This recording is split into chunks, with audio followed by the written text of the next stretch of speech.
Well, we're all now full on into hunker down mode. Everybody's home, schools are closing, everything is closing. NBA's down. Um, since the last time we met, everything has been shutting down. So the market appeared at the close on Thursday to shut itself down practically all the way into middle of the day on Friday before closing at higher at the end of the day. And today we're going to talk about how likely we are to continue to fall off a cliff, how significant this type of move is in such a short amount of time. What does that mean in terms of recession probabilities, and how do we position ourselves in the case of a recession coming up, an extended period of time? Or how does this compare to another period of time where we actually fell faster in a shorter amount of time than we did just now after an extended run, a bullish run that preceded a very long extended bullish run, kind of right in the middle of two very long bullish runs. So we're going to talk about that in today's video and compare that, and then take a look at how to hedge a position that we currently have, a long position that we don't want to close out in case we end up building a base and a foundation around here for a new bullish run. So, but still protect ourselves from more downside risk in case. So let's go ahead and get started. Today is Friday, March the 13th, 2020. This is the Market Outlook from MarketScholars.com. My name is David Settle. All right, well, let's start off taking a look at the market forecast indicator. I've had all sorts of issues with my charts here over the last night. In fact, the problem I was having with my charts was they weren't showing Friday's value, yesterday's value. It showed it up here at the top, but it wasn't showing the candle, so that kind of messes up any technical analysis. So I think I finally found a little workaround here, and we'll use what we got. All right, so obviously closing above the high of the low day and starting to fill in some of that gap there. If you take a look here, I have to find, here we go. There's that gap that we talked about filling in before. Over here on the right, of course, you're almost to it, probably about 276, 275 is where it needs to get to. You have this gap from before that. And then the last one, probably is unlikely to get filled anytime soon, is probably up to about 300. It's 295 area, filling in that gap.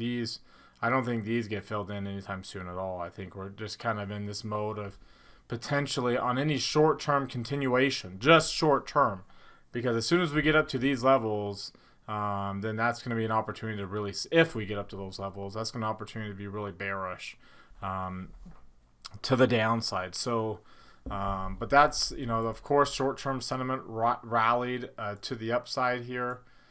Short-term sentiment bounced both the momentum line and the near-term line. Neither one of them are moving up to high levels. We did have a cluster on that big down day on Thursday. If you take a look at the weekly chart, big long lower shadow. Long lower shadow is a really good thing. It's probably the biggest long lower shadow we've had in a long time. There was that one over there.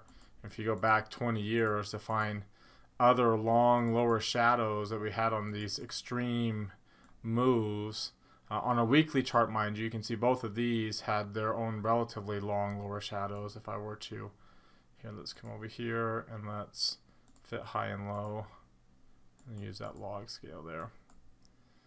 There we go. There we go. If I were to come over here, you can see, relatively long lower shadows considering the volatility we had at those places. There was one in October that was the Ebola virus, actually, when that came out. Remember the fall of '09. This is when the H1N1 virus, pretty much carried us all the way through here until the fall of 2010, when it kind of simmered down. Also coincided with QE2 at the time, but it kind of came out in the fall of '09 is when we started to get some issues with the H1N1 virus, or swine flu. But you can see the long lower shadows there, August 2011, that we eventually filled in So I mean, long lower shadows, as bullish as they are, the lows of those shadows set the low point. But it doesn't mean that we don't fill in that range. Coming over here, you can see there's the October. This is here's the October, the early October week, really crazy week. Had a pretty decently sized range, a little bit of a long lower shadow. Actually, that's the week right there, October. We actually filled in that range, came down lower with another long lower shadow, traded down in there, and you can see the big two. We closed down, boom, boom, closed right back up, just like that in March, late February and March. Long lower shadow there in August 2007. So you can kind of get an idea. I mean, how bullish long lower shadows are relative to the market that you're in. There's the long lower shadow in July. This is the move, the really extreme move in July of 2002 that set the low point there. Again, we rallied off of that, but then traded back within that range. Again, sets the low point, so we didn't go further, and then bounce off of there with a little bit of a long lower shadow there, and of course a big long lower shadow in March of 2003 after SARS. That was SARS. So long lower shadow alert here on the weekly chart. Again, it doesn't mean that we won't trade within that range there according to what we've seen in the past. But we've also seen that it's in the short term, it can lead to a little bit of a bounce up higher to the upside. So that's on, of course, the monthly chart. You can also see a big long lower shadow. I would have preferred that we closed this week at the low and then bounced up, but you can see how the long lower shadow on the monthly chart has brought the short-term sentiment lines back out. These were really extremely low. It kind of shows, again, why it's so hard to get extreme lows on the monthly chart, because it's rare for us to close at the lows. Even though over here, October and November, we tend to come off of the lows. There's July of 2002. We come off those lows. So, are we going to come off the lows here? I mean, obviously, this is a significantly bearish, and this is the difference between like now, if I were to come back over here, say to 1985, go back to a monthly chart here.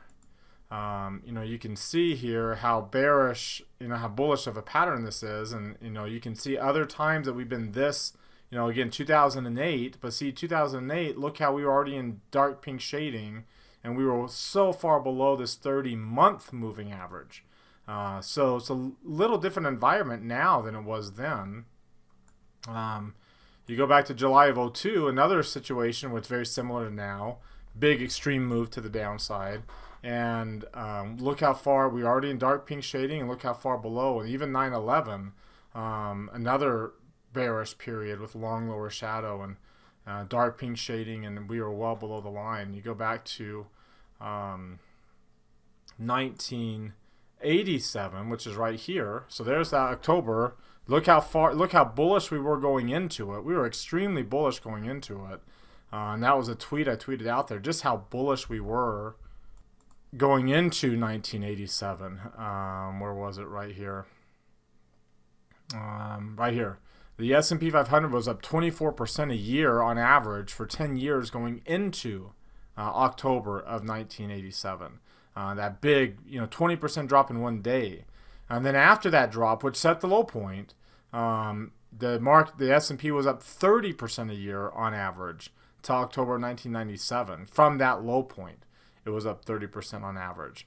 And again, not including any dividends. So as bullish as we were then, I mean, this another reason to look at this period we're seeing now as a similar period, instead of to October of 2008 or July of 2002, but to October of 87. We were extremely bullish.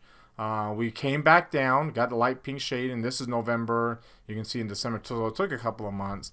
Light pink shading and the yellow line, and then from that point to 1997, big time move to the upside again. Just to show you from this low point all the way up to where's the October. See, this is October right up here. You can see that, look at the percent per year up there, over 30% per year. And that includes the mid-cycle adjustment that we had in late 95, 96 with the yield curve inverted. So it kind of shows here that this should put into context the move that we've had. It's an extreme move, obviously, and this coronavirus issue is a big issue. Obviously, it's definitely impacted everybody, impacting our family because we're all pretty much shut down. But the reality is, from a stock market perspective, we're not in the same boat as we were in 2008 and 2002. We were already in bear markets at that time. And you might say, okay, well, that just means that we got a lot more selling to go. Well, we've seen that before, too, where we've had extreme moves when we were really bullish, and all it did was bring us down to this line, right? You can see by the time we turned bearish, we didn't kind of mess it. We kind of broke down. We were messing around this line, and then February of 01, that's when we closed below that. And then from that point on, we had the failure at the moving average there in May, and then it was bear market mode. And then over here, you can see we were kind of flirting around with it, and then there's your failure at the 200-day moving average in May of 08, and at that point, we were rolling over. So a little different environment that we're seeing now. Like, we're closing below as of right now, but we're still kind of flirting with it as we've seen before. And could we turn into something like this? For sure. But both times we did, both times we came down pretty sharply to it. We messed around here for a couple of months as the market tried to figure out what we're going to do, and then it rolled over. So if it's going to turn into a bear market like this, an extended bear market run, we have some time for it to fiddle around at this line and try to figure out what it wants to do, and figure out if it wants to do something like this, like we saw in August of 2011, where we came down sharply to it and then bounced off of it. Now, this is a little different because we were just barely coming off these lows.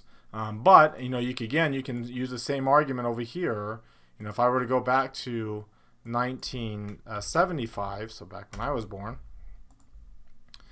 going into 1987, look how bullish we were from 77 to 87. We were really bullish. We were really bullish from 82 to 87. Significantly bullish. Lots of monthly overbought clusters. And then we crashed down to that line because we were so far up above it. And then we rallied again. And you can see other times, it's a very similar environment. We weren't so far above it this time, but we've been bullish for a while, and now we've come back down to it. And so the question is this like February or January of 08, right? Are we looking at January of 08 right now, or are we looking at October of 08? Or are we looking at October of 87? Which after a couple of months, in either of these cases, after a couple of months, we find out pretty quickly what we're going to do, and whether or not we're going to hold in this area and bounce back up, or whether we're going to fiddle around this area and then roll back over. And then you get your confirmation, okay, we're going to go into safety mode, right? So by the time you close below this moving average, after fiddling around here, by the time you got a significant close below that 30-month moving average, look how much. I mean, yes, you don't get out at the top, but you never know, right? If you get out at the top here thinking that we're going to roll over, you get out that top, we roll over, and then 10 years later you're wondering, why did I get out at that top?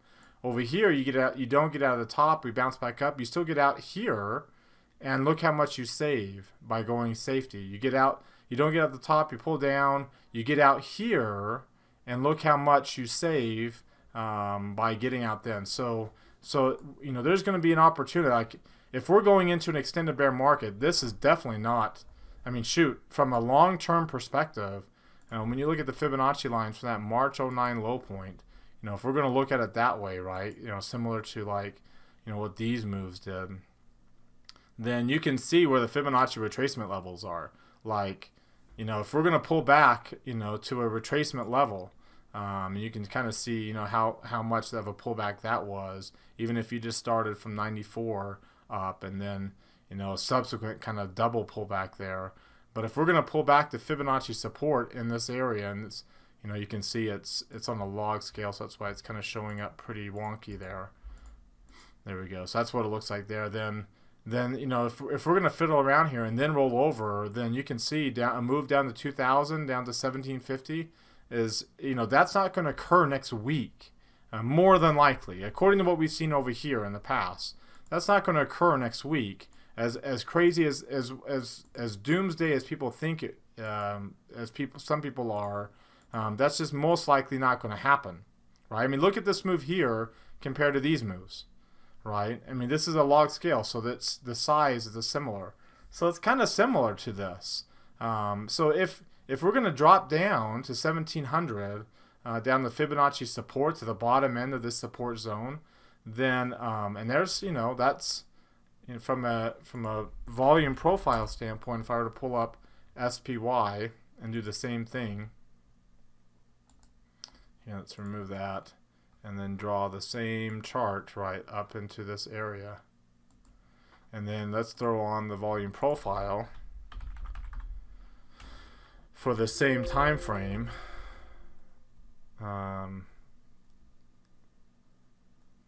Volume profile, and then I'm actually going to change this volume profile to just 2009, so it incorporates most of, so there's your 2009. So here's the move, right, that we'd be retracing. You can see where the big volume is here at right around the 50% level at 200, right? So we're not going to hit 200 on SPY. Of course, anything can happen, but we're not going to hit 200 next week on SPY. And when we do, from if we're going to turn into this bear market, this dark pink shading and a red line on the monthly chart, which you can see we're not anywhere close to yet. We're just, in fact, there's a really bullish pattern here, light pink shading and yellow line. And then, of course, after that, then your move is down to 133. That's your next layer of significant support level. And we haven't been down there since 2011. Significant volume support in that area. So, and of course, if we break through that level, 200, then there's not very much volume until you get to there, to this 133. So if we do get to those points, as we saw in these other time frames, so go back to like 1999, right? So here's that 200 level, and then there's that 133 level right there. So here's these other pullbacks, right? If we're going to pull back down to even this 133, 134 level in this area, as we see from here, it's going to be months later from now if this is what we're turning into. And there's going to be plenty of opportunity during a period like this and a period like this, which is where we're at now, to be able to transition to full-on safety mode after you can see a bounce up. See this small bounce up? You see same thing here, small bounce up relative to their moves. Here we're going to have a small bounce up. And where is that small bounce up going to get to? Well, it's going to get up to this 200-day moving average, right? That's where your small bounce up is going to get up to. 3,000, 302, 3050, wherever that 200-day moving average is by the time we bounce up to it. That's where it's going to be, because that's where all the other failures occurred on these other in these other bear markets. I have to go 20 years to get the other one. Here, let me take off. Oh, I don't have that log scale. That's what I wanted. And I guess I need to, something's not looking right here. Fit studies, that's what it is. All right, so here's the failure, right? The breakdown and then the failure. So here's time to transition to this period. Because by then we were red line, dark pink shading. By May of 08, if you recall, May of 08 here, and here let me just save this really quickly. If I go back to that market forecast, by May of 08, and then go to monthly. So here's May of 08 right there. Well, we were just about to turn up here. We were still kind of in this light pink shading, flirting with the green line there. And we failed at the 200-day moving average. We rolled over. And even if you say, okay, I'm going to wait till June to make sure, like I said, by June, and even a couple months after, you go significantly bearish in your portfolio in terms of like full-on safety mode. Look how much you save and then you get this great buying opportunity down there. Same thing over here in the 2000s. If I go back to the 2000s and zoom in back over on the far left, so over here you can see we got down. We failed here in January of 01, and even there in May of 01. A couple failures. Sorry, I got a chip in my throat. A couple failures there at the moving averages, right? Well, if I go back to the market forecast and I look at, you know, a chart here and zoom out over here. Why does it do that? Because I need to not fit studies. There we go. So by the time we got to, so there's January of 01 right here. So we failed at the 200-day moving average, but things looked okay there. But then by the time you got to May of 01, we failed at other time of the 200-day moving average. We were in dark pink shading by then. So things were bearish, and that's what you save by making, you know, by getting to that point, and then you go on full on safety mode. That's what you save. And then again, by the time you get down here and things roll up, you get good buying opportunity. So you know, we're not going to hit 1750 next week. And if we do hit 1750, it's going to take months, like a year's worth of months. So we're going to be able to save some time. You know, by the time we come back to the 200-day moving average, right around wherever it's going to end up being, by the time we test it, by the time we get up to, say, you know, 2950, 3000, maybe 2900, by the time we get up into here and we fail there, so we get up above the moving average and we can't stay above it, then by the time we get all the way down here to 1750, you will be able to save all that and be in really full-on safety mode. The issue, and I've talked about this before, and the reason why I don't think this is gonna happen, you know, I think this is more like 1987, where this set the low point, right? We kind of went up and down in this area of this range, but we never went lower after 1987. We just 30% a year higher after that, even with a 24% a year move into it, right? So we can't say, well, this is different than 87. Remember, yields were so much lower, and that's the difference, right? So when you look at the safety trade right now, and like I said, because I think you have two different start dates for this recession that we've been in. From a global standpoint, it started January 26th of 18, and you can see the negative returns on equities and internationally, and the big move higher in the dollar, gold, and bonds since then. Big safety trade. This looks like 2000. This looks like the end of 08 and the end of 02, not the beginning, right? Not the beginning of a bear market, but the end of one. The other start date was like when the Russell 2000 rolled over in October of 18. And this is when things really hit the fan there. And you can see now, look at, you know, again, 15% down for emerging markets, 20% for developed countries outside the U.S. U.S. stocks are down 7%. Well, we know that, you know, a lot of those FANG stocks have kind of held us up here. And then look at crude oil down 56% since that peak. Look at bonds up 31%, gold up 25%.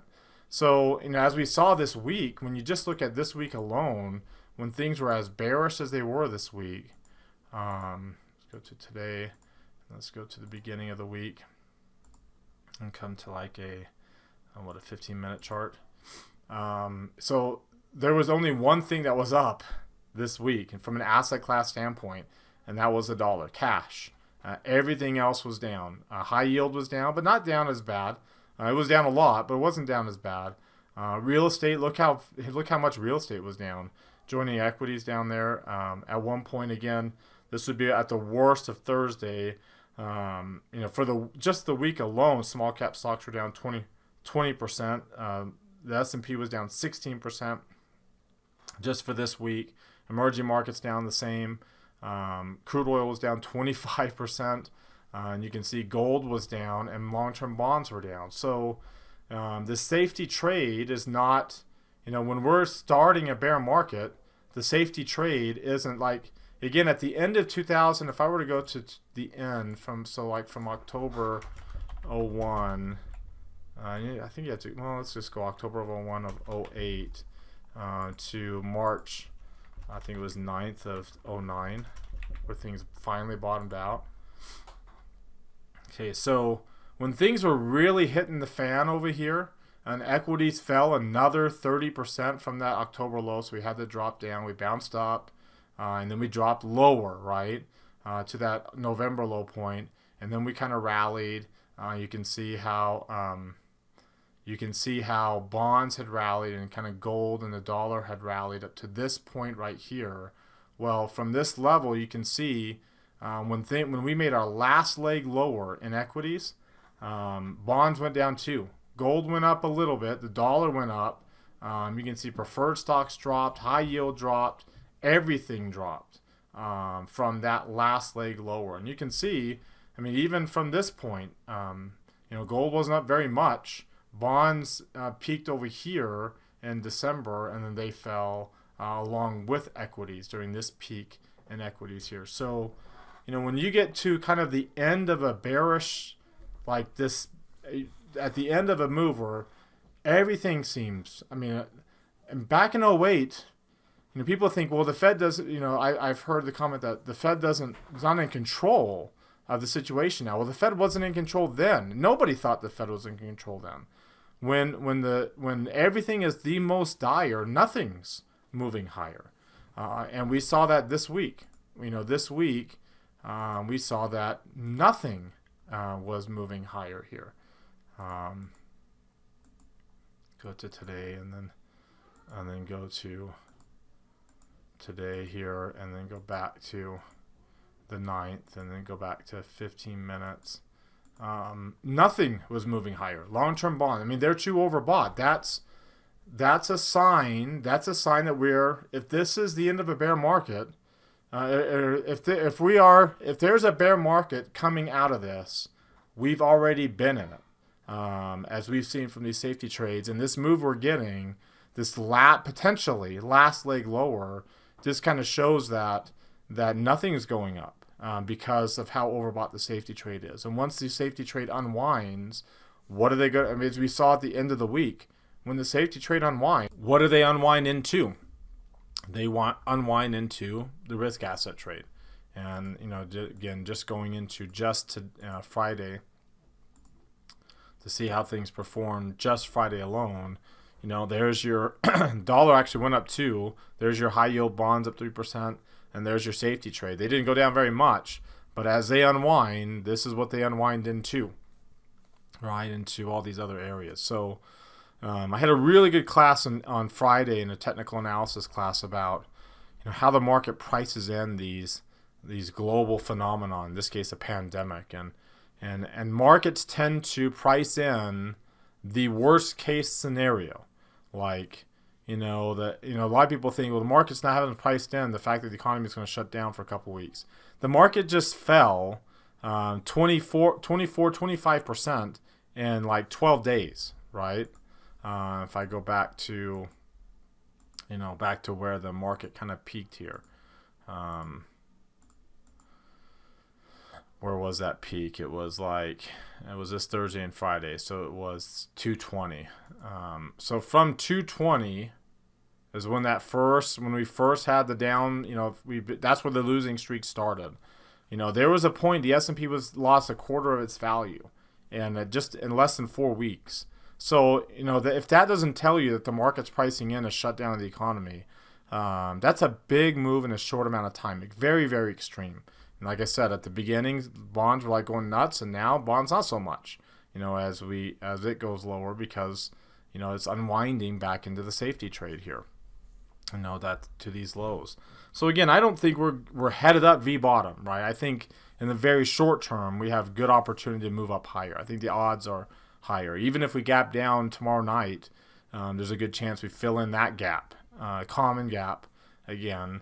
And things will be volatile, but there's a good chance you'd fill in that gap. In fact, I'd prefer we gap down tomorrow instead of gap up, because gaps get filled, common gaps get filled. Especially when higher volume levels kick in. So there's opportunity in the very short term, but there's also a very high likelihood we retest these lows again, as we saw even in 1987, just a couple of months later, but not going to significantly new lows. And to the point where that monthly chart, and we'll see. And if we fail at the 200-day moving average and we roll over, then we'll be in full-on safety mode. But we'll be in full-on safety mode off of these lows instead of chasing it to the downside and getting out, where the average retail investor usually gets out, which is the absolute worst time. We'll be able to get back some of this, get up around the 200-day moving average, see that failure, be able to transition there off of the lows into safety mode, and then work out, and then we'll see what happens. But if we don't fail the 200-day moving average like we did in 87, so I come back here to 1987, and let's go all the way back. Let's see, 1985 on a weekly chart, and zoom in. So here's that move right there, and let's go to a regular candle. There's the move. Look how far below the 200-day moving average we got. We got the death cross after the move, which is what's going to happen here. We're going to get the death cross this week, which means 50-day crosses below the 200. We get light pink shading. So there's the move. There's the retest of those lows by the end of November, those same low points. But then we came up here. And you notice we failed a couple of times. We got up above the 200-day moving average, came back down, fail. Got up above it barely, came back down, fail. And it looked pretty dire right there in May of 88. But then we got up above it by the end of May. So long lower shadow in that monthly candle. By the end of May, we're back up above it. And look, we stayed up above it. And that's a sign that we're not going to fail. And we didn't, and we rallied up 30% a year from that point forward. Well, from this point forward, we rallied up 30% a year. So that's what, and had we gotten out over here, had we gone full on safety mode over here, and even if we didn't, even if we went full on safety mode here, and then by the time over here we said, you know what, we got a good chance it's going to make it, then that's not very much of a gap, and we get a good return from there.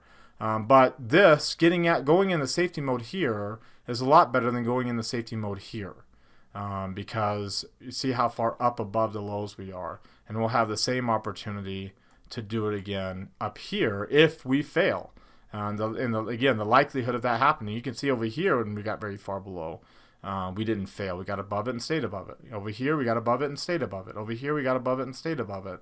So the odds are, even in October or August of 11, we got above it and stayed above it. We kind of flirted around, came back down, got right back up above it, and stayed above it.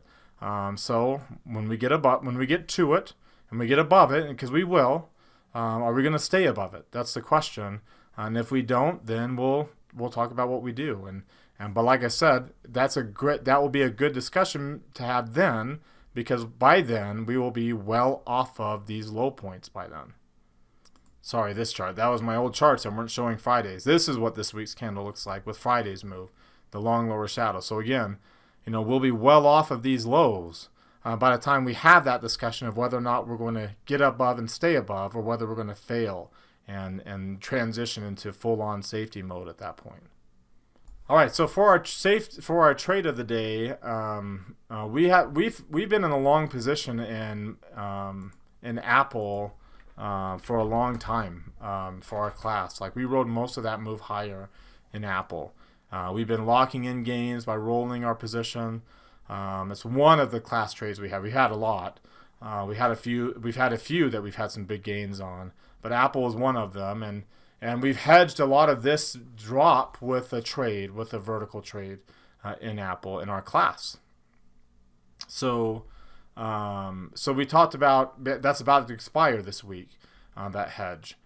So we talked about, okay, well, Apple is actually looking really good from a relative strength standpoint for the market as a whole. You can see closing above this little inverted hammer.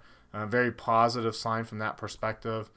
You look at its weekly chart, very bullish pattern here. So if we bounce up, we want to stay in that long position. If we roll over and we break down to the downside, then we want to have another hedge, because again, this, you break through this level, we can fall towards this 200 area. So what we talked about is saying, okay, well, let's go to its options here, and let's say, okay, well, let's see, it wasn't the April, it was the 220, 225 down here. There's my calls that were about to expire, and there's the long vertical that's about to expire at a maximum gain, depending upon, again, 295 is what we're selling that vertical for. So we say, okay, well, if I come out here to April and say, okay, if I sell the 220 by the 225, this is what it looks like. Here, 1 second. There we go. So here's what it looks like. Let me get rid of these others. Hasn't gone through yet.